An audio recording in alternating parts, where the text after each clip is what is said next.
This one's for the culture. Me and wifey in the room thinking of a master plan, thinking how we can influence the culture from where we stand. Knowing that our steps are ordered by the master's hand, still 10 toes down, we ain't switching up the stance. The mission of this music ain't just to make them dance, trying to tell them about the... And welcome everybody. We are here for episode 8, the Kobe Bryant episode. Hey.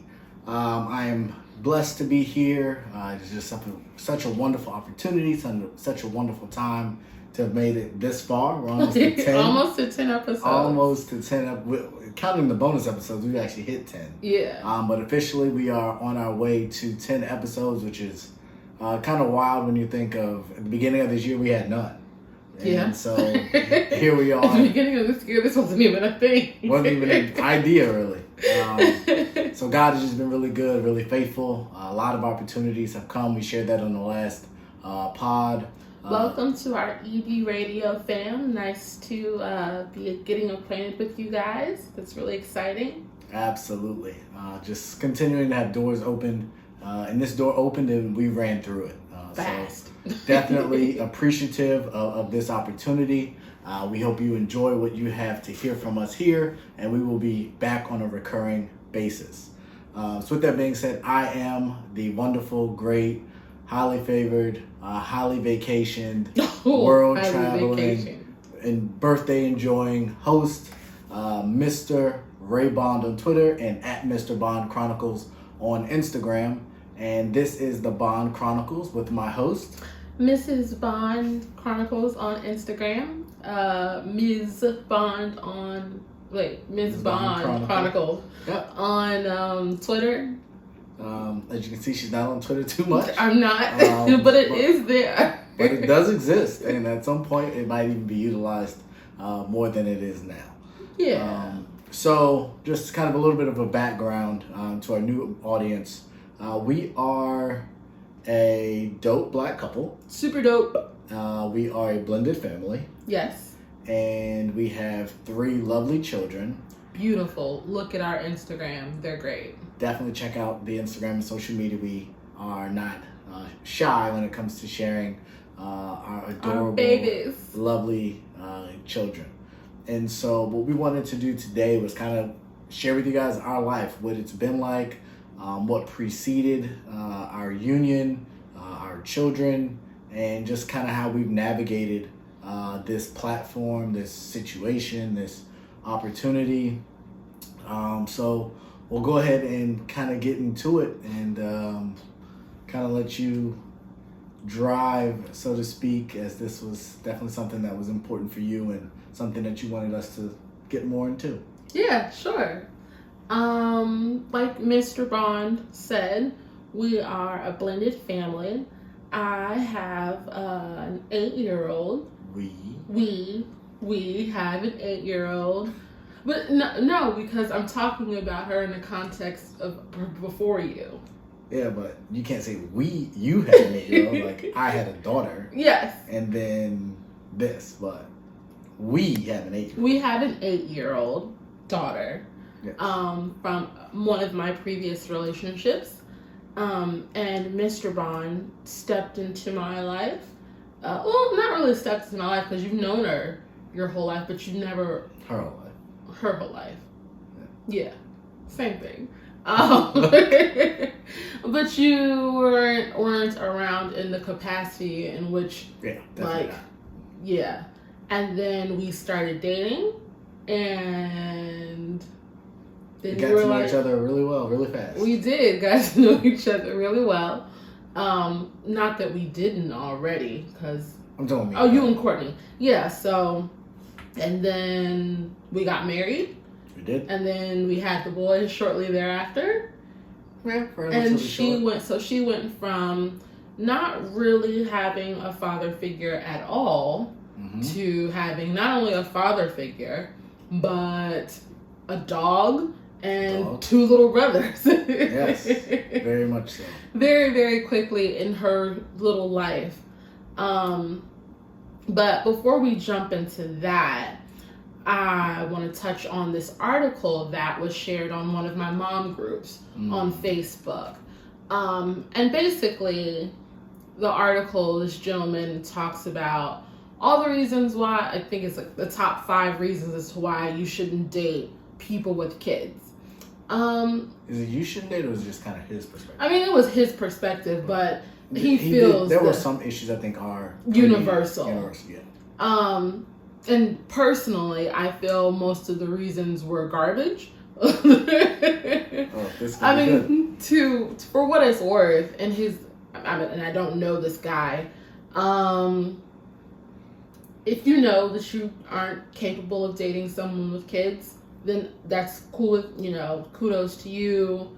Like, but I don't know. Like, the reasons, they just sound, I don't know. Like, so the 5 reasons to why not to date a woman with children: I'm selfish. I don't want to be a shuttle. I don't want to be in a position where I feel I have to be there, cannot be spontaneous, and have to hold my tongue. Now, those 5 reasons, I can understand not wanting to feel like you're in a position where you're stuck with this person because the kid has grown attached to you. Like, that's a super valid thing. Because one of the main reasons, before us, I was only really in one other serious relationship after I had Courtney. And for what it's worth, he met her once, but long distance kind of prevented them from having a real relationship. Other than that, I didn't just introduce people to Courtney because, 1, I didn't want her to get attached to anybody. And 2, like, if you weren't going to be around for the long haul, there's no reason for you to meet my kid. So I think that's the part in this that threw me off, because I don't feel it's hard for me to believe, based on his reasoning, that he was expecting to be with the person long term. Like, I don't want to be a shuttle service. Well, if you become a dad, that's 90% of your life. That becomes it. Like, especially in our situation, like, you didn't have a license. Like, didn't drive. You didn't drive. Yeah. Didn't have a license. So, like, I, had to take that responsibility. The I'm selfish thing, we can get into that because I definitely understand that perspective. I don't want to be in a position where I feel I have to be there. Like, that's what being a parent is. Like, you do have to be there. If said kid has an event, you should be there. Like, if your goal is to move forward with this person, like, you should start that process. You don't just walk down the aisle and be like, oh, now I'll go to all your games. Yeah. Now I'll go to your recitals, even though I've never done that. So I don't understand the mindset of him long term. Like, these things don't stand up if the goal is to be with this person long term. Yeah. Which, again, like, if you're just dating around to if date, you're just trying to hit it, yeah, then you don't want to deal with this. Exactly. And that I understand. But if you want to be in what I believe to be a relationship, which is something you build with someone that you want to be with for a long time, this doesn't make sense. No, it doesn't. And then what was the other one? Cannot be spontaneous. I don't even understand that. Like, no, I get that. I mean, to an extent, yeah. No, we can't just pick up and go just, willy-nilly like that. We can't just get up and do anything. Like, that's not a thing. Especially not with 2 18-month-olds. I mean, that's us now. Like, back before we had the boys, if you had, like, text my mom and said, hey, I want to do this and that with Robin. That's not spontaneous. What if I just wanted to show up? Let's go. I mean, no, that doesn't work. Right. Like, if, we're out and I'm like, you know what? Let's just go somewhere. No, there's a kid in the back. Like, so the spontaneity, I think, in general in our relationship is limited. Like, we just got back from a trip that you planned. Yeah. But there was extensive planning. A lot of planning. Like, that's not something you just get to, you know what? I want to go to the mall today. No, you don't just get to jump up and go to the mall. We gotta pack everybody up, find someone to come get them, or take them with us. And there's been a bunch of times we wanted to take a trip in because Courtney has school. We couldn't go. Yeah. So yeah, the spontaneous is that's a dead. Anywho. Even if you went out and you wanted to come home like flowers and candles, like that'd be a little awkward. Yeah, the kids might be up like, hey. While I'm preparing said event, there would be flowers everywhere the house could burn down. Because our kids would get into said candles if I left them on the steps and wanted to give you a pathway. Okay, so for what it's worth, like I said, like I do some of his reasonings, whatever, like I get them, but at the same time, I don't get him or get them. I think we agree on that. But then for what it's worth, I've seen things, and this is probably since even before I even had a kid, about people preferring not to date others who have them for a multitude of reasons. One being that the person would prefer to start that journey with someone who doesn't already have a kid. So it'll be their first kid together, which I guess I understand,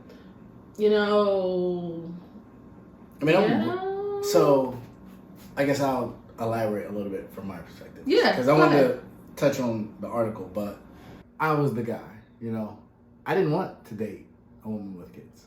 That was not an interest. And the bigger, there was really two things. One, if there was another parent involved, I've seen a ton of issues with that. Whether it be loyalty from the person I'm in a relationship with and them not being disloyal and going back to the kid's parents, because that is a bond that would always be there. And then two, disciplining or raising someone else's kid is awkward. Yeah. And I haven't always seen, but there's been a number of TV shows where eventually the kid gets set up home and say, "You're not my dad." And that just seems awful. I've raised you, I've catered to you, I've nurtured you, I've done everything to be your parent, and then you want to throw that in my face? And that's a card they always have in their back pocket. Yeah. And it's hurtful. It is. And so for those two major reasons amongst a bunch of other ones, I never desired that. And if we didn't have a history, we would not have a future, because I didn't want that. The only reason I really became more open even to that idea, because after my divorce, I don't think anybody I dealt with had kids. Besides me. Besides you. But I realized if I wanted someone at 30, that the likelihood of them not having any children really narrowed the pool that I was trying to swim in. So I became more open-minded, and in your situation, just the reality was I didn't have to deal with another parent. It was just going to be you that I would have to deal with. Yeah. And that made it a lot more appealing because of who you were, because of our friendship, and then not having that thing hanging over my head. So I think that was me. But it took a lot of unique circumstances for me to be open to that idea. And I think generally, I find a lot of people in that position, especially people that don't have kids. Yeah. Like if I had kids, can't be a hypocrite, duh. But as someone who did not have kids, you spoke to wanting to do something together and start a family together. That definitely was a consideration or thought that I had. Again, that's something that I can understand. Obviously not related to, because I was the one who had the kid. I guess for me, before I had Courtney, I didn't like to date dudes with kids for a lot of the same reasons why most people don't. And 90% of it was the baby mama drama. Right. I never wanted to be going through that. I have guy friends who have kids, had kids, whatever. And I would see what they would go through with their kids' moms. And we'll get into this a little later, but for as much, I guess, what's the word? As much as people talk about how dads are non-participant and they don't do the right things and they don't take care of their kids. I've seen just as many women in the position where they have custody and they take advantage of the fact that they have custody. And if the dude starts dating a new chick or it's just a myriad of things that would completely turn me off from having to be involved in that situation. So I would typically steer very, very, very clear of guys with kids. And then I did eventually date, I think not too long before I had Courtney, I dated a guy who had a son. And it was really cool. Like him and his baby mama, like they had a decent relationship. Like they didn't hate each other, but they didn't love each other either. So they, good standard. I mean, for what it's worth in today's society. Yeah. Like they had a decent relationship. And she and I got along relatively well enough that, we could be cordial. And it's like, I didn't have no problems with her. And she didn't really have any problems with me for the most part. So, it was what it was. And then I had Courtney, and it's like, okay, well, I'll go ahead and see what it's like doing this single mom thing, dating. And so I guess, and it's cool, people have their preferences and their choices, but I guess sometimes it's the wording that people use when they're saying, oh, I don't want to date this person because they've got kids. Like, it can sound really negative, as if that person is less than someone who doesn't have kids, or they're not as valuable as a partner with someone who doesn't have kids. I think that's what always throws me off. I think that's because you're the person on the other side. And that's very possible. Because it is different. Like, and that person is taking on a lot more than you. And one of the other points where he talked about, which is I'm selfish, and I've seen this. And I think this is what the world portrays as the norm is. You don't put your kid after your boyfriend or girlfriend. So naturally, I'm trying to get to know you. I'm trying to build with you, but I know that I'm always going to come second. And we dealt with that. Yeah. In a number of ways, I think we may always will. I don't know, maybe eventually over time, but she was there for 6 years. When we started, I think she was 7. She turns 9 this year. Oh, no, so 6. Yeah. And on a smaller but real scale for me is I had a dog. And you aren't the hugest pet fan, to say the least.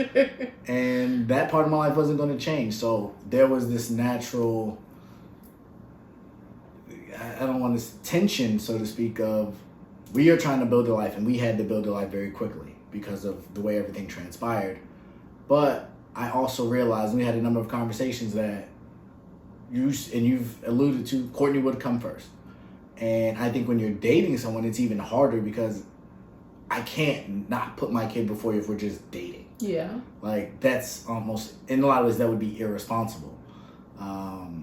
But that can be a source of contention, especially if it's a guy, a single guy, a successful single guy, and he wants his attention as well, and vice versa for women.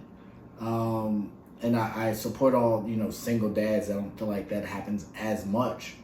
But if you have a lot going on in your life and you want to be put first, and you know that you come second to someone else's child, that's a lot to deal with. On top of helping parent that child, but knowing that that child is ahead of you in your significant other's eyes. And I think even now when we have this conversation, you don't even see it as the single parent in the conversation. You don't see it as putting your kid first, because a lot, especially after we got married, a lot of the conversation was include you in decision making, and include you in not just the big stuff, but in the little things like going school shopping and all of that. And for me, it's like, oh, it's not even something that I'm thinking about. It's second nature. I get up, I know that Courtney has this, and this that needs to be done. And it was hard, it's still hard sometimes to turn that off and be like, oh, I'm not doing this by myself anymore. I don't have to just be reliant on me to make sure these things get done for Courtney. But at the same time, it's programmed. You've been doing it for however long before you started dating person, got married to person, and it's like having to reprogram your brain. And I know we, had very serious discussions on multiple different occasions about the way that I would handle things. And I know you personally, like, you felt at not necessarily an attack. Is that the right word? Explain. I know you felt some type of way about it, as if though I were excluding you. Yeah. But it was never my intention to make you feel excluded. It's just me being used to me doing what I needed to do. Right. And so that whole conversation about who comes first, who comes second, like, I hate having it. Well, used to hate having it, because I don't want anybody to feel like they have to come second. I don't want anybody to have to feel like they're coming first. Everybody for me is equally important. I love everybody and all of that, but that's not a thing anymore. But you do have to learn that as a single parent. And then obviously, depending on your faith, there's a whole nother level added to it. So for me, initially, I don't think I struggle with it as much anymore. Every once in a while, I'll do something and I'm like, dang, I should have asked Ray, or I should have talked to Ray. But even getting the people in my life used to coming to you to ask you about things for Courtney. Like, there's been a few different instances where people would ask me, and you'd be standing right there, like, well, I'm her dad now, so you can. And I guess that's the part, and I think it's just perspective, and it's like you said, I'm standing right here, and I'll touch on another aspect of this in a minute, but it's like, y'all don't see me, and they would talk like I'm not there, because you and her relationship with them predates me. And so y'all have a thing. Y'all have a group, you have a circle, you have a relationship. And I'm just like the guy. And I think that it's frustrating, because the same way you said you have to make a conscious decision to, like, do things different. I'm like, I'm right here. Like, what do you mean it's a conscious effort? Like, did you not see me? Like, when you was on the phone and I was sitting right there and you told them that it was okay for her to go do this, and you didn't think bring me into that conversation. And now it's like, and then we have the conversation after the fact, and it's like, oh, well, do you want me to call him back? Well, no, because now it's awkward. But I was here, like, I heard it, but that conversation didn't happen. So I think that was a big adjustment to, like, so how long are we going to have to go through this? And I think the bigger part for me, and where I was going to go, is even with her. Like, and then I told you, and this is still playing out day by day, the difference between my relationship with the boys, who I've been around from the beginning with, and her. And even to this day, I'm still Mr. Ray.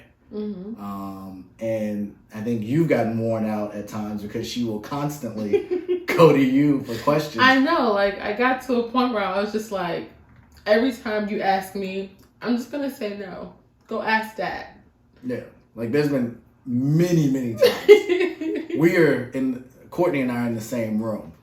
She would leave said room to go ask you a question, and I'm like, it makes it easier for me. Yeah. But it's just like, that's taken a lot of time. And I think it's still a work in progress. For her to, like, God forbid we ever get to a point where she comes to me like first. I know. Like, I don't know how I would handle that. Like, I probably would feel some type of way, to be honest. I could understand that. But that is, it's ever evolving. And then getting to learn her and know her.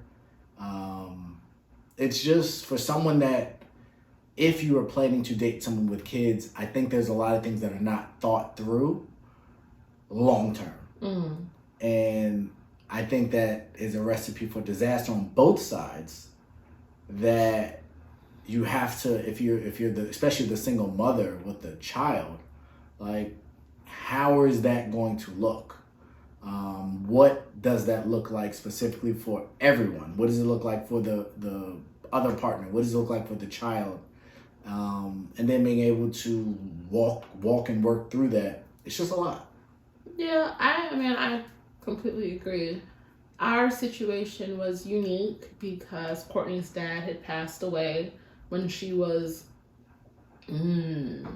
2-ish, somewhere in there. And then she never knew him. So, whatever you want to add to that. Like, I remember telling her that he passed away. And I think it maybe registered just a little bit for that age. But it wasn't until she started school that the realization, I think, really sunk in. Because that's when she started asking questions. Right. Which is natural if you're seeing other people's dads around. And so at that, and I think, I don't know if it was necessarily a conscious decision, but I did make a decision then, like, the people who I would have around her, the people who would, pick up the slack from him not being around, would be only people who were going to be in her life long term. And at times that was really difficult because, like, it's like I'm dating a guy, I really like him, but I'm not exactly sure where this is going yet. And I'd like to introduce him to Courtney, but at the same time, he hasn't given me any indication that it's to that point yet.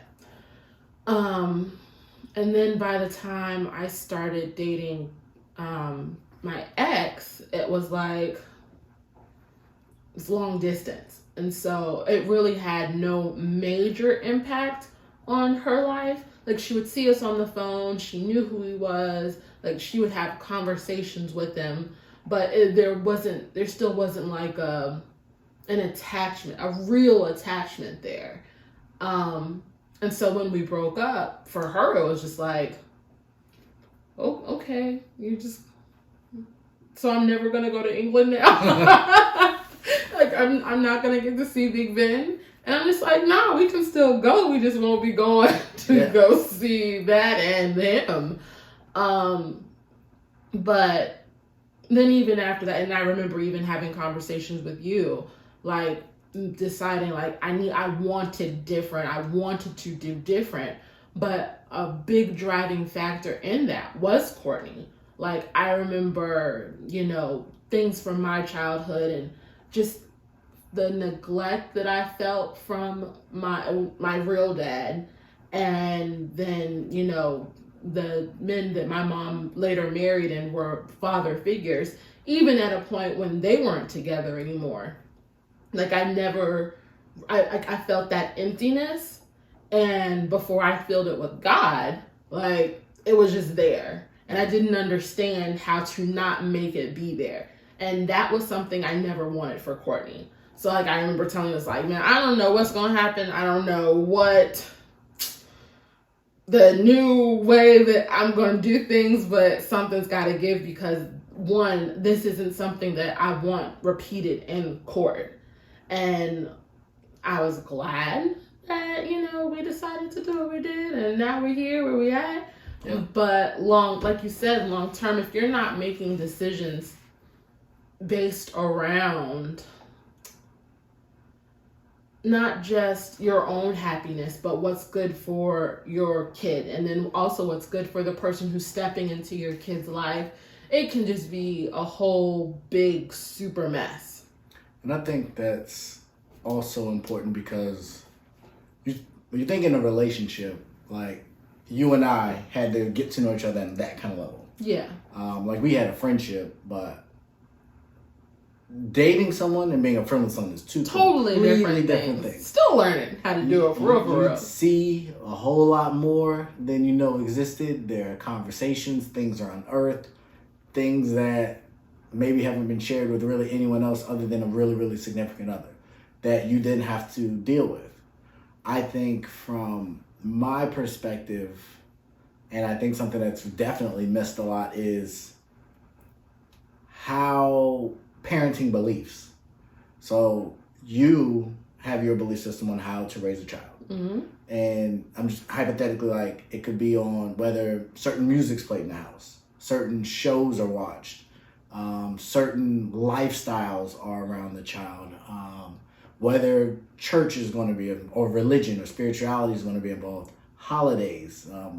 Does the Easter Bunny really exist? Does the Tooth Fairy exist? Does Santa Claus exist? And so there's just a lot as far as understanding how the child is now going to be raised. Right. And intermingling two lives, basically. Right. But also understanding that if you were going to bring in this new person into your life, as a parent, you now have to take a step back on some things. Where you had a desire and a passion to raise your child a certain type of way, and someone else could have a different perspective. So you guys might agree on relationship one to one another, but as far as being parents, because of how you guys were raised, it could be completely different. Most definitely. And so for me, I had my own way that I was raised. And my mom raised me a certain type of way, and my dad's relationship, I guess we could better say it was better than yours with your biological dad, but it wasn't the best, especially at a critical point. So as far as how to be a dad, we didn't really have that. No, yeah. And so we've really had to figure that out on the fly, and it's more so the models, and we actually talked about this a couple weeks ago in church, is how we are really framing this parenthood. Because there's no real book on how to be a great parent. There is no book. There's no college class that you can take. There's no night school that you can take that says, if you do this, this, and that, your kids will be successful. And when their kid says this, you say this, and this will get you a good result. Like, that don't happen. So it's been a lot to embrace, and I would say I think we've done a pretty good job. Like, I think you were still doing like the Easter Bunny Santa Claus thing, and I killed that early.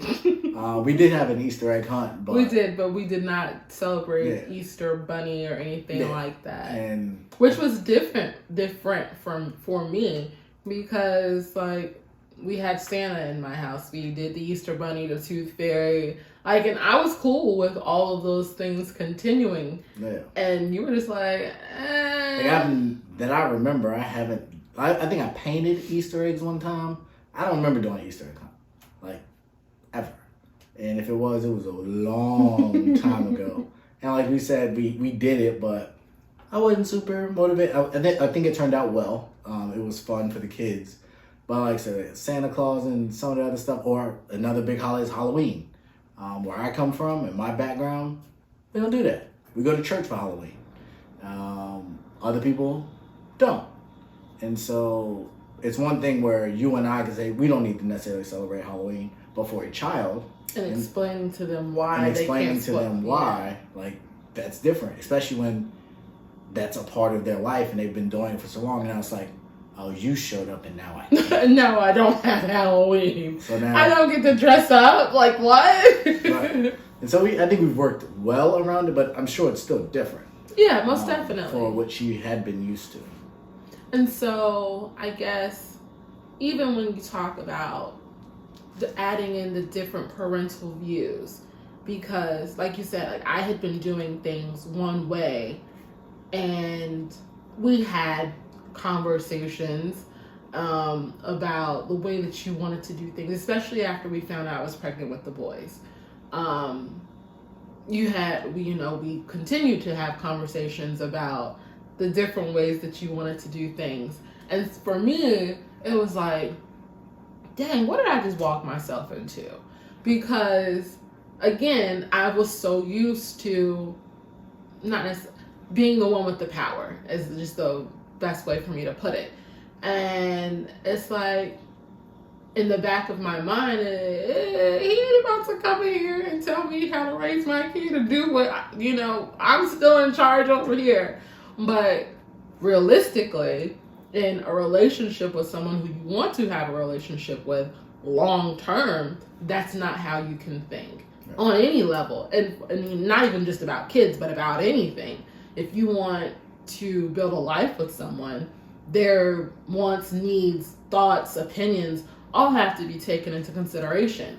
But again, it was like, no, he did not just come in here and just like, what does he think he's doing? Yeah. And for me, like, I've always had this belief, and I still have this belief, if it's a child and you're in my home, I will be able to discipline. And yeah. If you think that you're going to come in here and talk all kind of crazy to me, I said on the podcast before, and I'll say it again, I will fight kids. Like, I'm not going to go as far as to say, like, F them kids, but I don't mess with disrespectful children. And for what it's worth, I don't either. Like, I can't do it. Like, it's not cute to me. It's not funny. It's not, ha ha, laugh it off. Nah, we're not doing that. Like, I'm not going to argue with you. I'm not going to debate with you. We can talk. Now, you can share your opinion on why you feel that way. But at the end of the day, if you want to live here, then not if you want to live here. you gotta assimilate to the rules of the home. Assimilate. So that is another issue, and I know you've talked to some people, and everyone doesn't appreciate or support that other party disciplining said child. Yeah, I remember when whoever I told that you had spanked Courtney. Like, the look that they gave me was like disgust. Like, they couldn't believe that I let you do it. And I was like, I mean, he's her dad now. So what else, if we believe in disciplining the kids, it's not just going to be me doing it. Like, he's going to do it as well. Plus some better discipline. Whatever. And like, there's this whole stigma, not even because like I know where the stigma comes from. There are enough bad situations that you see on the news where some woman or some man has let someone else come into their home and abuse their children. This ain't it. There's a difference between abuse and discipline. And the idea that I was going to let you be her dad in some aspects, but then not be her dad in other aspects, to me that didn't make sense, because I don't want there to be any limitations on what she feels about you. So why would I then limit the interactions of what you guys can have? Like, from disciplining to, rewarding, every level you're supposed to be involved, just as you would if you were her biological dad. And then they're just like, well, biological parent don't even spank the kids. And I'm like, oh, well, that's setting yourself up for disaster. Whatever. It is what it is. And it's a decision that they've obviously made within their relationship.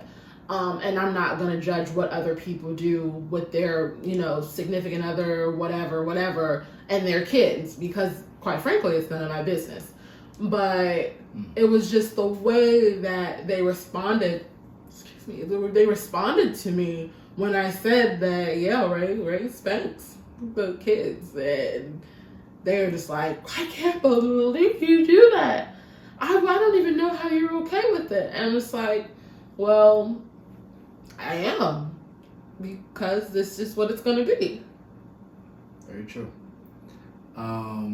So I see, and I guess we can get into this part. And although it wasn't our experience, I guess I would be curious to know how, I guess I will share from me. Like, the concept, and we talked about it earlier, of when there is another parent. Mm-hmm. And I have a number of friends that deal with this situation. I've never had any desire to have a relationship with my girl's kids' parent, the other parent. The other parent. Like, I think that's awkward. I've seen a lot of things on the internet that support co-parenting. No, we're not hanging out. Like, when the kid's with us, the kid's with us. I don't want you and your potential other kids. I don't want you and your girlfriend or your new wife around. Like, I have never, and to this day, have no desire for that. Don't text me, don't call me. The only reason we ever need to talk is if it's about the kid. And that should be super limited. Personally, you can leave me out of it. Like, y'all can talk to a certain extent, but y'all don't need to be talking a whole bunch. Because y'all shouldn't have a lot to talk about, because she with me. So that's just always been really, really awkward for me. And I've seen people do it. I do not know how. I don't really understand why. I would say this. I do think it can make it easier for the child. But it isn't that serious. The kid will be raised perfectly fine in our household without you being anywhere near or part of it. But that's my okay, Future. On I'm not Future, because he got a bunch of kids and he's not really there for any. I completely agree. But yeah, I guess I'd be curious to know your take on it. I just feel like there's so many minefields to navigate with that, and God forbid that me and him get to beefing, or he disrespect her and I'm in it. I just never. Just rather not have to deal with it none at all. And so before I answer, like, I'll ask the question, would you say that has to do with your family dynamic, or just based on things that you've seen? Because for me, obviously, like, when my mom married my sister's dad, I had a little brother, same age as Tiana. So, like, I grew, and then I have half brothers and half sisters from my biological dad, and although we aren't all that super close, well, me and Paige are close. Like, I view them like family, no other way. And for what it's worth, Tiana and Taz are my half sisters, but we grew up together. Like, I wouldn't think anything differently about half.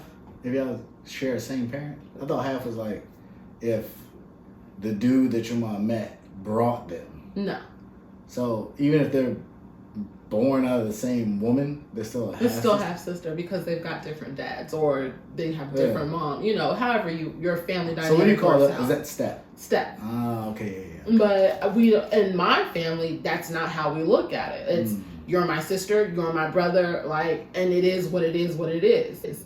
And for me, like, my biological dad, from my knowledge, wasn't really around. So when Ron came into our lives, well, my life, Tiana was born a few years after I was. Ron, until my mom and Ron got divorced, like, Ron was the only dad I could remember. And for what it's worth, he's been really my real dad my whole life. Like, I can call him right now and be like, hey, I need to talk, and he'd be there. Right. But I'm sure early on he had to deal with my biological dad, and however that situation rolled out. And then, eventually when my mom remarried again, it was like, then he had to deal with my stepdad then. So, but there was, from my standpoint, obviously as a child, like, I never saw any tension or beef or anything like that. They just parents made it work. Co-parenting to me, and again, like, I didn't have to do it because Courtney's dad passed away. It was more so me seeing other people go through it. And I know people who co-parent really successfully. Like, they don't have any issues, like I said, with their child's parent, and life is Gucci. But I think you said, was my view based on, like, my life. So I guess I'll give this two sides. I would say no, because I never really had to deal with that on any kind of real level. When my dad remarried, they never had kids. Right. The closest thing they had was his wife had a sister that was, I think she's younger than me, maybe similar age. I don't actually know. And so we have no relationship at all. Like, I don't think I've ever had a real conversation with her. And I've known her, I don't know how long my dad's been remarried, but I've always known her. Like, we don't have each other's number. We don't speak unless we're forced in we're in the same environment, and that's really it. Like, I know where she works because she's worked the same place the entire time, and I have no desire to know. So in that, and I feel I'm a lot older now, but had my dad, and maybe it's because of how I feel about that situation. Yeah. But had my dad had other kids, I don't think I would desire any relationship with them. Really? Yeah, like, again, I think a lot of that stems from the circumstances, but for what? Like, I don't. Like, me and my mom are good. You didn't want to be here. So, enjoy your life. Enjoy your kids. Don't bring them around me.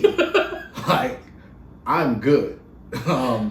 So, and again, like, because I think his and I relationship isn't really strong, it's more cordial than, like, in depth. Like, we don't really hang out. We're not really, like, best friends. I think that might be why I had somehow through everything we remain, like, really cool. Then maybe I feel like you would feel differently. I would, but as a man of principle, I just don't think I would ever desire to get to know your other family. Like, I don't know. The thought of it doesn't appeal to me. Yeah. I mean, again, which is understandable. I know people who've gone through the same situation, and they, feel how they feel about their other siblings. But yeah, I've never looked at it that way. Like I said, well, for what it's worth, me, Tiana, and Taz, we grew up together, same household, right. So it was kind of hard. That part would be different, but I don't think that could ever happen. Like, in my situation. No, yeah, your situation was like, different. I guess that my mom met someone, and then he had kids, or they had kids. You just like being an only child. I It's okay. I love Just being an say only child. that. Like, for all those people out there who have siblings, y'all want to talk about how great it is. It's not better than being an only child. Having siblings. Now, I think our boys, I think that would be okay.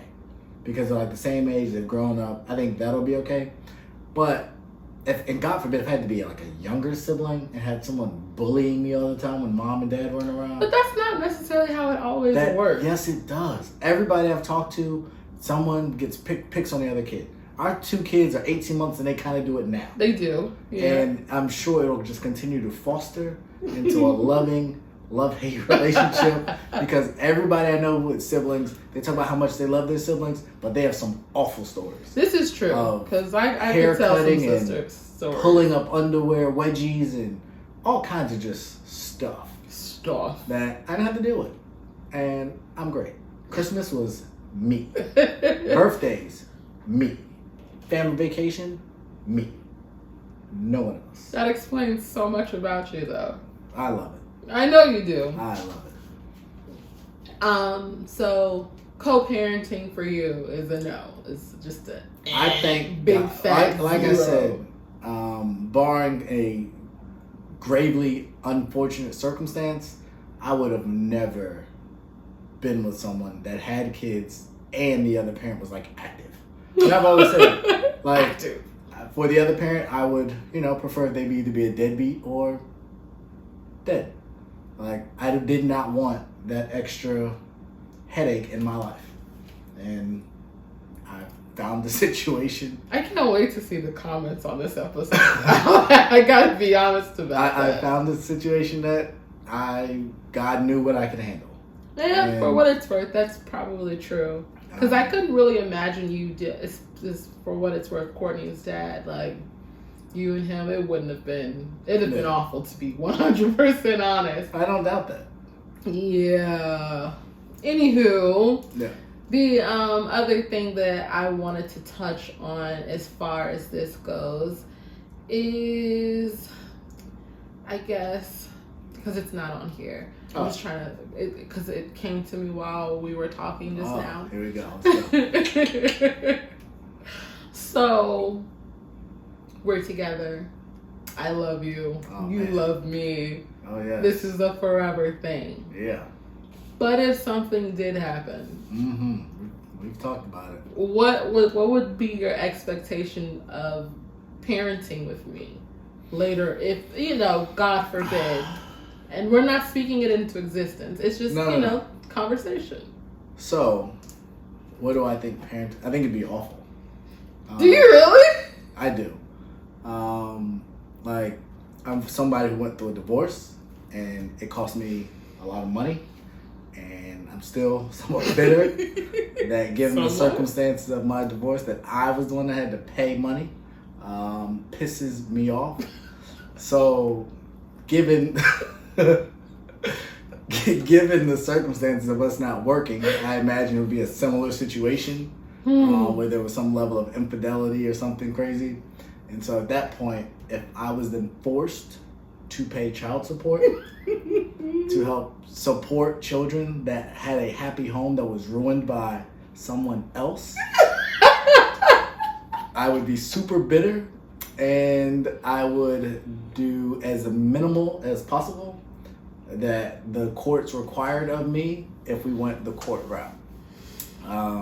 So I would imagine that there would be some kind of split in custody or whatever, but I think that's BS because once kids get in school, they can't be going back and forth during the week. So then that means someone's stuck with weekends. And if I was the one stuck with weekends, but I'm paying for a full month of child support, then I'm going to be upset.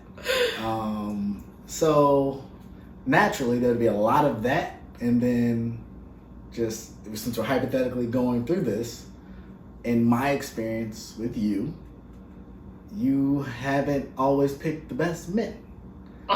This is true. I mean, for what it's worth, this is true. So, those jokers would now be involved in my children's life. And that would piss me off as well. Because I don't know at that point, like, who knows how old we'd be, so hopefully people would be more mature and stuff like that. But the environments that they would be in, the things that they're being exposed to, likely would not be things that I would be happy with. So then when I did get my children and they start potentially doing or saying things that I don't like, I would be even more angry. Because I'd be like, that didn't come from me. And so I just think on so many levels it would just be miserable. And I have no desire to figure out what that life would be like. But for what it's worth, it sounds like you would be the one making it miserable. How? Because okay, so flip it. If the kids are here and you're paying me and I can move on with my life, it'd be better. Oh, okay. So as long as you, I guess, don't end up with the short end of the stick, 100%. you'd be great. Absolutely. Within reason. Within reason. I'll be honest, I've never played the scenario out in my head because we're going to last forever and our marriage is going to be great and we're going to raise our kids together forever and it's just going to be cool. But if, something did go down and, we decided to part ways, like, I'd like to think that, and maybe this is naive of me after listening to your answer, that because at minimum we've been friends for a long time. Like, I feel like we could at least fall back on that friendship a little bit. If and we're getting be able to co-parent. divorced, that friendship is dead. I mean, for what it's worth, it doesn't have to be dead forever. You're not gonna hate me or not, and I'm definitely not gonna hate you for whatever part you may have played. Do you know me? I do know you. Do you know how many people are dead to me at this very moment? Unfortunately, I do, and that's just insane. I don't think you can continue to live your life that way. There's some more of Pastor Tony's message that needs to sink down deep in your heart. I mean, that might be true, but as it stands, so it'd just be miserable. No, I'm just saying, you're saying you think that if we got divorced, it'd somehow be amicable. And I'm saying, Like Kim and Kanye. they're billionaires. Individually. That's what makes it better. That makes life a whole lot easier. You want to know why Jeff Bezos' divorce was so easy? He gave her $25 billion and walked. If I could give you $25 billion and still have like 200 something billion, yeah, that makes divorce infinitely easier. What else? We're not them. We're us. And I try my really hardest to take care of everyone. So, and you do. And you do an amazing job there. Yeah. And so if I felt someone was trying to siphon that. Ugh, siphon. Especially like I said, in the situation where I think we wouldn't work, it would be because you cheated. I don't see another scenario that we don't work. I guess in theory, I could cheat. I don't know how or why or what that would even look like. That's really even kind of awkward to think about. But I guess it's possible. Yeah, because you ain't perfect. I'm not. And in that scenario, I think my opinion would be different. Like, I would have to own that I screwed it up. Yeah. And I would pray for grace, but I put myself in a situation. And so in my life, when I've made bad decisions, I put myself in bad situations, I've owned it. And in that situation, it would be different. If that was a situation where I screwed it up and he was like, I can't do this, oh my God, and then I'm taking for everything you want, then I'd be like, I'd still be like bare minimum. So like, we should be able to work this out without getting the courts involved. Because I wouldn't be that guy. Like, I wouldn't blow up the marriage and then like not take care of my kids. That'll never happen unless I'm dead. And even then, I got stuff in place to make sure that y'all taken care of. So finally got that life insurance straightened out, huh? there are things in place that, if God forbid that I die, you and them should be okay for some time. Okay. But in that scenario, then yeah, I would own it. I'd still be pissed because everything else I said would still exist, but I wouldn't be as angry at you because I screwed up. Yeah. I mean, which makes sense. And I think when we first started dating, we both came into this relationship, walked into our marriage. We knew what each other's deal breakers were. Yeah. And we agreed that if we were going to do it, it was going to be us against the world, us forever. And so, given that we know what our deal breakers are, like, I think we do a decent job, a pretty good job of, what's the word? I think for us to have been friends for as long as we did, or as long as we were, we made the transition from being just friends to being boyfriend, girlfriend, to being husband and wife as smoothly as we could given the circumstances. But it was different getting to know you as a boyfriend, getting to know you as my husband versus just knowing you as Ray, the guy I knew from high school. Yeah. And there were a lot of things that, like, I loved you for as a friend, but it was a whole different animal. Learning to love you as a significant other. Mm-hmm. Like, all the little things that were kind of cute and quirky and like, oh, you get on my nerves or whatever you want to call it. Like, when we got married, it was like, this dude is crazy. But you're not crazy. Like, you're just very particular and very observant. Mm-hmm. And you missed your calling as a great debater because you would have been great at it. Like, amazing. I take advantage of the opportunities presented. We know. And it's fun. The art of the debate, and this is kind of side conversation. I think that's beneficial in relationships and friendships to be able to push one another. And I wouldn't go to the extreme of we were watching the Joe Budden podcast, and Joe was saying, like, he will purposefully in situations mess it up, not like destroy it, but just make it uncomfortable. Mm-hmm. And I think a lot of growth comes from being uncomfortable, not just in relationships but in life. Yeah. And part of who I am is somebody that if I allow you in my circle, I want you to be the best person that you can be. And the only way for me to get you there or help you get there is to challenge you. And so that's how I am with you, with friends, with our kids, because that's the standard I hold to myself, and that's what I want out of people. However, what that actually looks like in the moment can be very uncomfortable, very frustrating, and in some cases even infuriating. But the mentality that I have is that I'm trying to help everyone be better. And if we can work and figure out how to get through these situations, we will be better for it. I mean, for what it's worth, like, by far the most, you're the best communicator that I've ever been with. I'll definitely say that. Because, and for what it's worth, like, I don't always like what you have to say. Because a lot of times it's like holding like a mirror up, and it's like reflection, and I don't always necessarily like what it is that you're trying to show me, but a lot of times it's very necessary.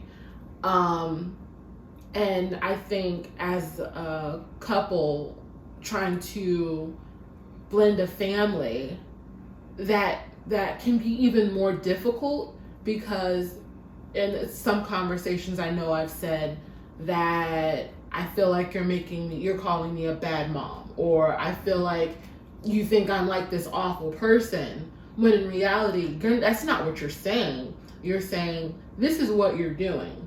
This is how you could be doing it better. Let's figure out how we can do it better together. That's not always best received from someone who has been doing it by themselves for so long. Yeah. And it's like, I know it's not an attack on me. It's not an attack on me as a person, as a mom. But when you're pushing, challenging, pulling out the best in people, it can really,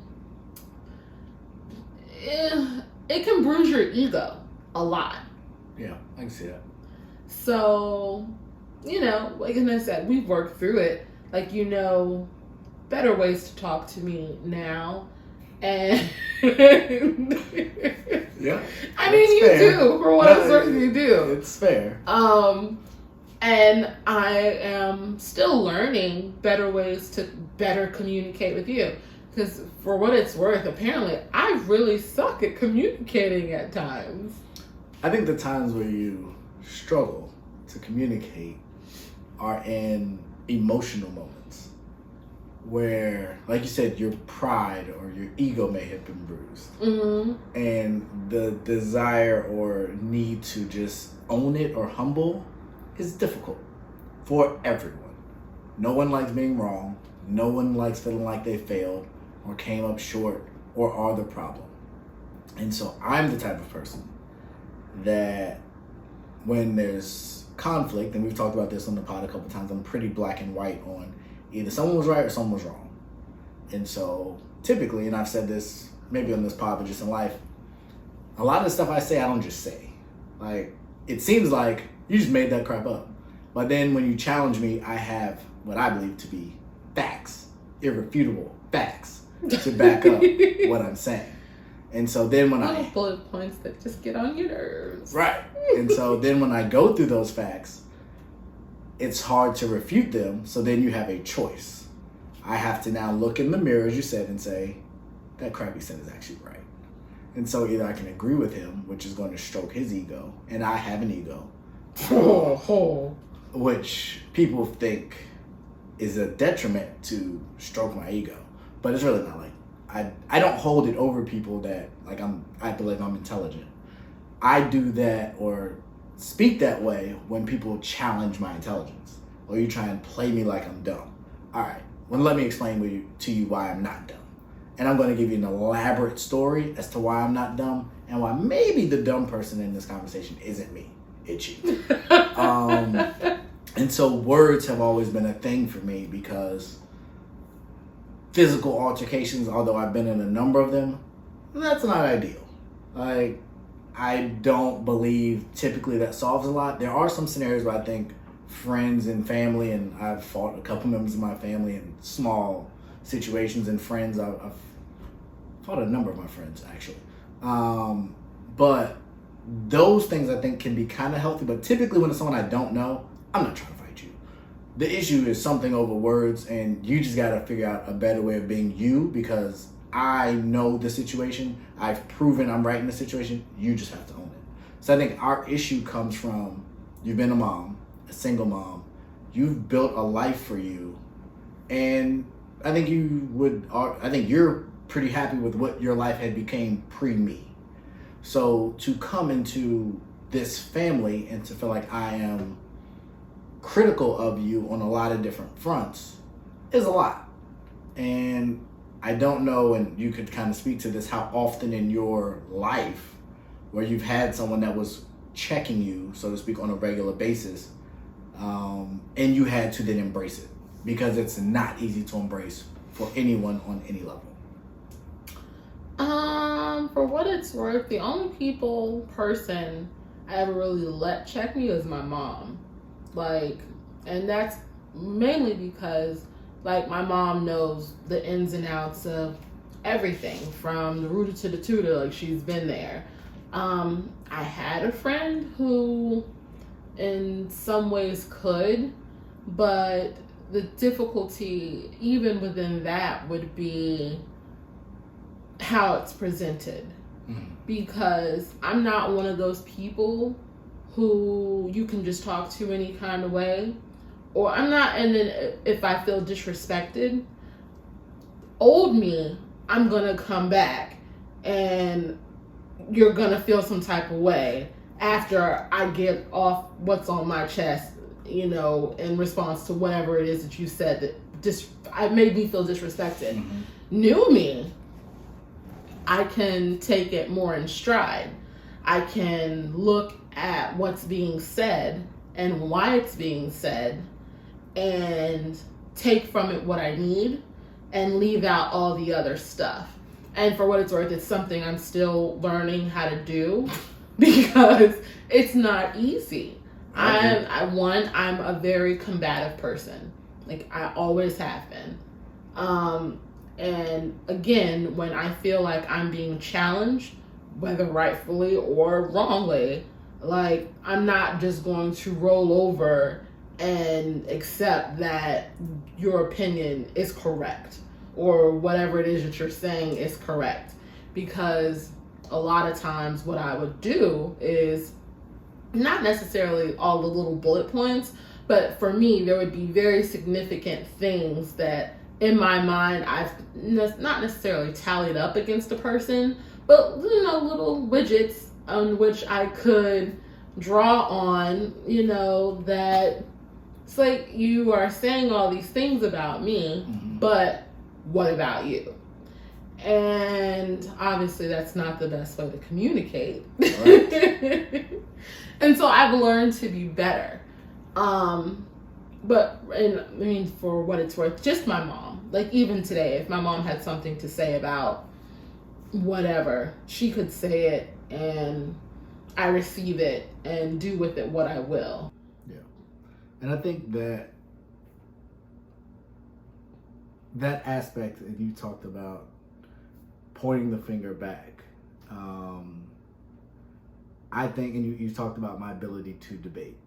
I think the frustrating part, not just for you, but for, I guess, kind of looking back in hindsight, for most women that I've dealt with, is I believe it's proven, even in a volatile, emotional situation, I can process information at a pretty efficient rate, to the point that I can still hear and understand what you're saying, but my point is still my point, and I still can revert back to situations that speak to that. Yeah, and I can't do that at all. Like, once I'm pissed, all rhyme or reason is just gone. Yeah. And we've had situations where it just becomes yelling, and then it's pointless yelling, and I don't do that. Yeah, you don't do well with that. Like, because I'm not going to yell with you. Like, if you want to have like, to me, even in a passionate debate, the goal is still to get an understanding for me, or me to help you get an understanding. Like, rarely in any kind of debates or arguments, I guess if you want to use that word, do I start name calling? Because that's just an emotional reaction out of frustration. That's not a means to a positive end. I'm not trying to belittle you, call you out your name, or disrespect you, the person. Now, if what you're doing, I believe to be childish or immature, then I'm going to say that behavior is immature. If you blow up and walk out and leave the conversation while someone's talking, like, that's not productive. Right. But once people, and I feel like this happens a lot, once you get in the name calling, the conversation is dead. And so at that point, typically I shut down just because, not that I think you won, but I'm just not gonna, that's childish to me. Like, two grown adults, even in disagreement, should be able to still communicate effectively, even if the volume has been turned up a little bit. So then you add kids, the stress of kids 100%. on top of that. For us, that first year of marriage was eventful. That's a great word.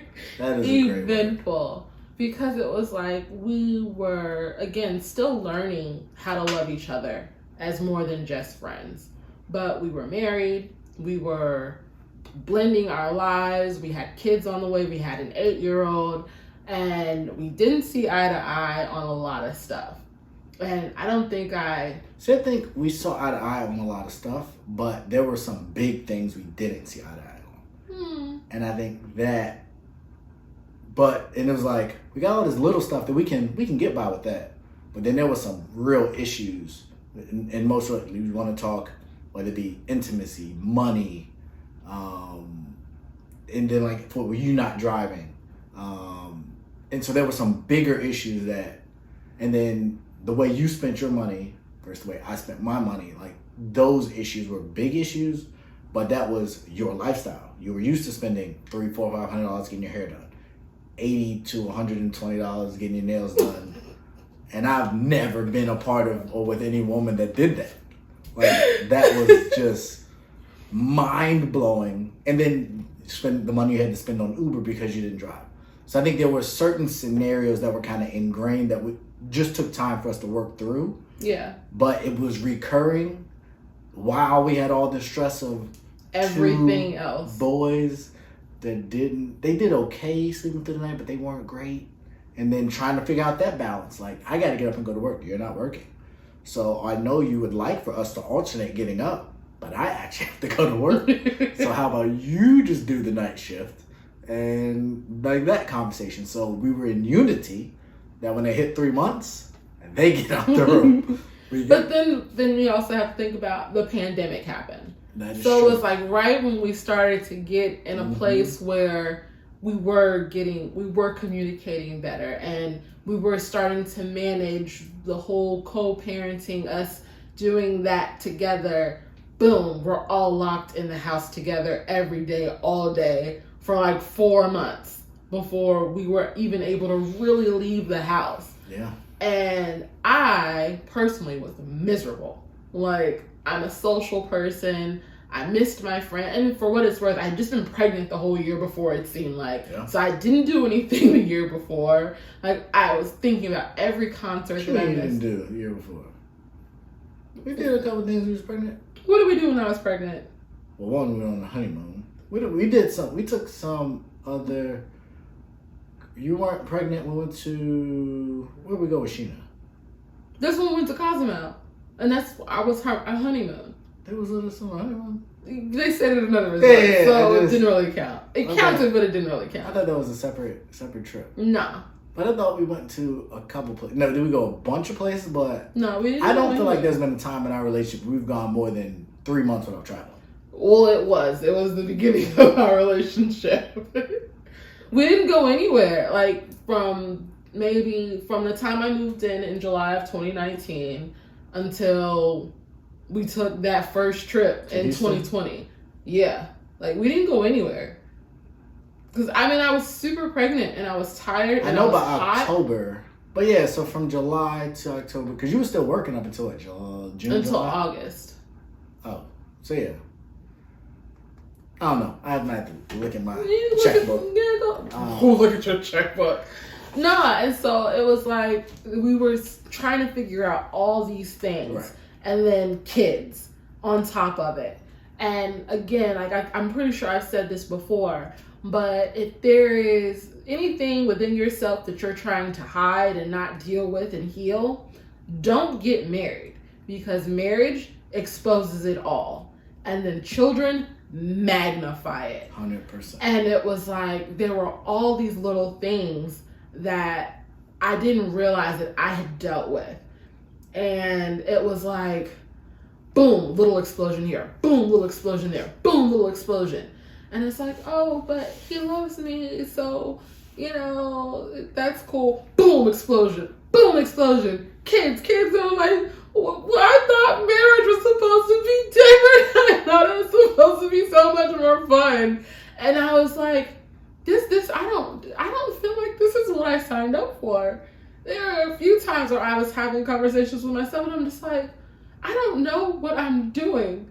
And I don't think he knows what he's doing either. God help us. And I think, so for me, and this is just kind of who I am, like, I don't believe in, like, honeymoon phases. Yeah, because ours was gone. Yeah. And so, like, I feel like the best way to have a long-lasting relationship is to not avoid problems and not have conversation, or not Avoid have conversations. And so I'm the kind of person, like, because obviously COVID, like, we were always together. So, one, you see a lot more when you're always around someone. And so naturally, when you're seeing some things more often than you normally would, they bother you more than they normally would. So, say it's the clothes not getting washed. If I'm going in and out, back and forth from work, and you going and doing your thing and the clothes are downstairs, that's okay for, maybe a week. You can get out of it. But when every single day I get up and I walk past clothes or the dishes or the trash or whatever it is, it's like, it adds to everything else. So I think that was difficult for us, and this is to all of y'all who lived with someone or got married or whatever during COVID. If y'all could stay together through COVID, I think you got can one. last through anything. Because this has been awful. Not all of it. No, for me, this has been awful, but it's been super helpful.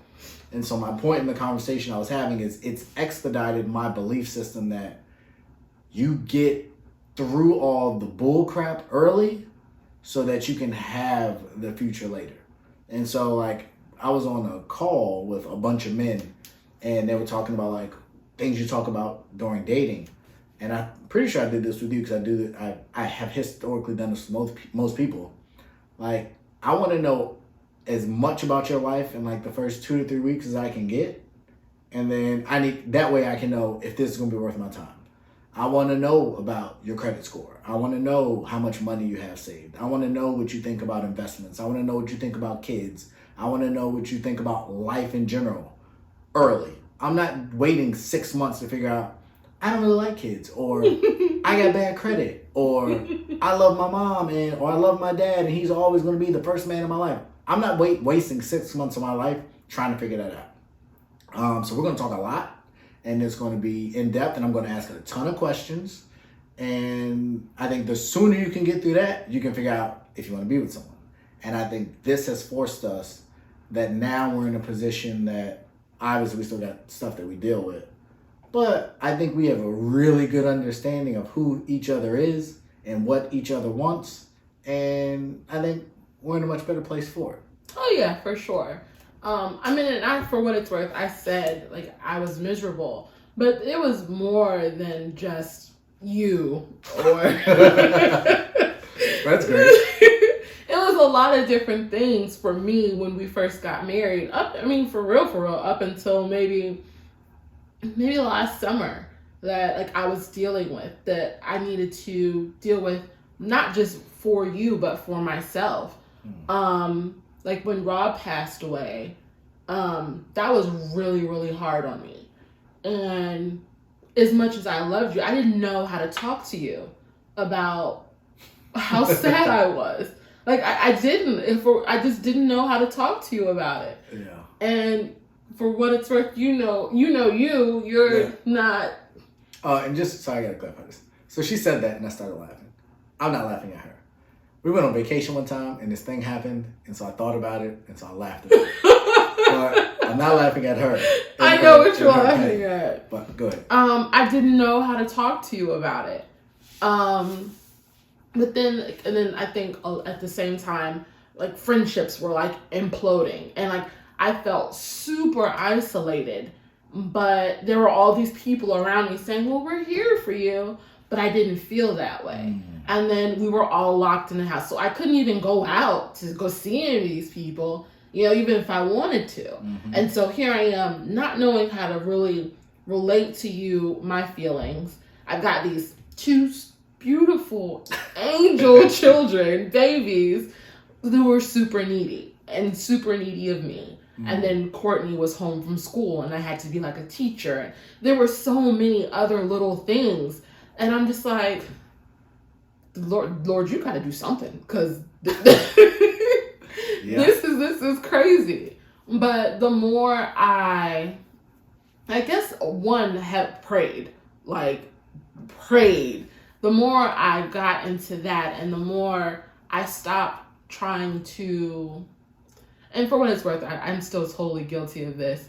The more I stopped trying to fight the stuff that you were saying, and more so just listen to the things that you were saying, and started processing the things that you were saying, it started to get better for me. And then I got to a point where it was like, the people that are going to be in my life are the people that are going to be in my life. And I know you want to be in my life forever. And I know I want you to be in my life forever. I want to be in your life forever. I want this to be forever. Like, how can I build on the relationship that we had as a friendship before everything else happened, before the kids and everything? How do I start to build on that? Because that person, like 100%, one head over the heels, love with. Not,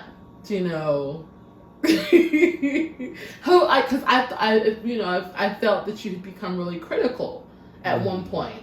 And again, it wasn't necessarily you being critical. It was you trying to point out to me things that I could improve upon, because you were allowed to check me, so to speak.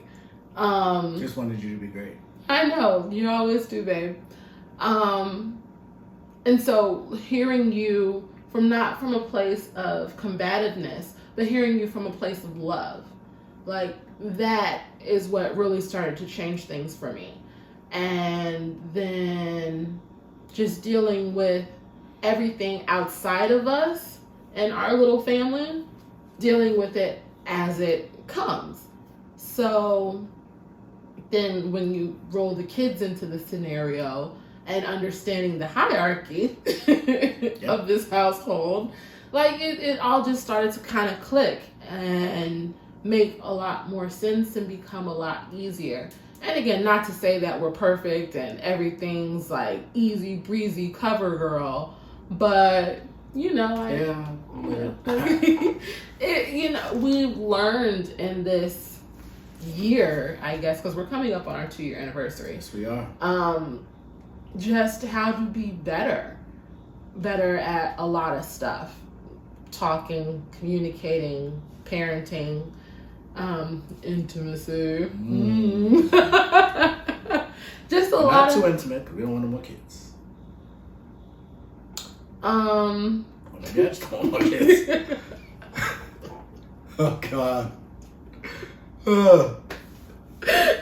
We've come so far. Oh man, it's just things have gotten a lot better for us. They have.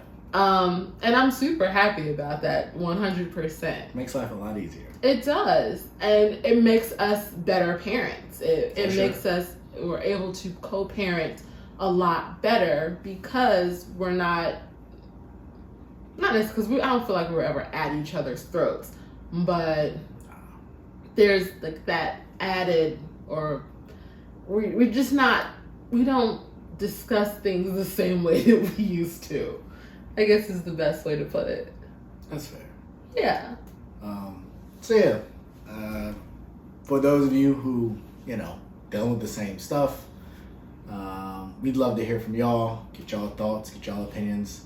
It has been a heck of a journey. We are still really, really early on. We're still, like I said, almost 2 years. Yeah. And so it'll be very interesting to see, how we continue to evolve as our kids evolve, as our relationship evolves, as the people involved in our life evolve. I look forward to it. I'm excited for what's to come, for where we've come from. I think we've grown a ton in a short period of time. We went from just trying to figure out our own lives to you got like 3 businesses now. I know, and that's super insane. Yeah. When I think about it, when I sit down and think about it. Yeah. We got obviously the podcast, we got the kids, we got trips and life that that we constantly deal with. We got church commitments and where we serve there, and we do it. And sometimes we don't get a lot of sleep, but I wouldn't have it any other way. Most definitely. I really enjoy our life, even the times when I have to explain that I'm right and you may not be as receptive to it. And even just where we gotta pick up the slack from one another when home projects get more expensive than you thought they were going to get. Oh, this basement. You just stuff like that. So it's been a journey. I'm enjoying it, and that's the other thing, trying to keep a positive mindset through it all, and understanding that what you're doing is for a reason. Like, we don't just wake up to wake up. I wake up with purpose. When I wake up to go to work, it's for a reason, so that I can build a life for my kids, that their life will be better than my life. When we have to have the tough conversations, it's not that I want to tear anybody down. It's so that we can be better equipped to handle what the future has, because what I envision for us is far greater than where we're at. We're going to have better cars. We're going to have bigger houses. We're going to have booming businesses. And we have to be able to navigate all of that and still make sure that we keep one another first. Yeah. And that we can effectively communicate when we have even potentially less time, when we're not in the same house all the time, but stuff still needs to get done. So I'm along for the ride, babe. I told you. Yes, indeed. And so to our EB Radio fam, I hope you did enjoy this first episode. It's a heck of a start. So we will definitely keep this coming every Monday night for you all. And to the other listeners that we have Mondays YouTube, as well. YouTube, Instagram, everybody on Anchor, Spotify, All y'all, Spotify, Apple Podcasts. For those of you who've been with us from the initial launch to, like I said, episode 8, we appreciate y'all. We really do love to interact with you all. We look for more of that. We still haven't got any haters yet, which, that I'm totally fine with that. That time will come. All great people have haters, so we're great now. We just need the haters to catch up. But yeah, that's all I got. Anything else? No, that's all. Just wanted to be a little more transparent with our folks. I know we covered quite a few different topics, and people are always asking me what this podcast is about. And 100% it's about us relating to the world and the things that are going on around us, for sure. But at the center of it, it's us. Right. 2 people. We love each other. We love our family, and we love God. We love God. Most definitely, we love God. Just navigating the world together as a team. So if you don't take away anything from this podcast, definitely take away the fact that we are a team. And if you're in a relationship, obviously your partner needs to be your teammate. And if you're looking for a relationship, look for a teammate. Yeah, that's it. Great. Well, again, make sure that you like, share, subscribe to our YouTube channel, The Bond Chronicles. Follow us on Instagram at The Bond Chronicles, and we have a Facebook page, The Bond Chronicles. So it's pretty easy to find us. Pretty easy. Spelled normally. There's no crazy letters or any weird stuff. So again, thank you all. We love y'all. Appreciate y'all. Take care.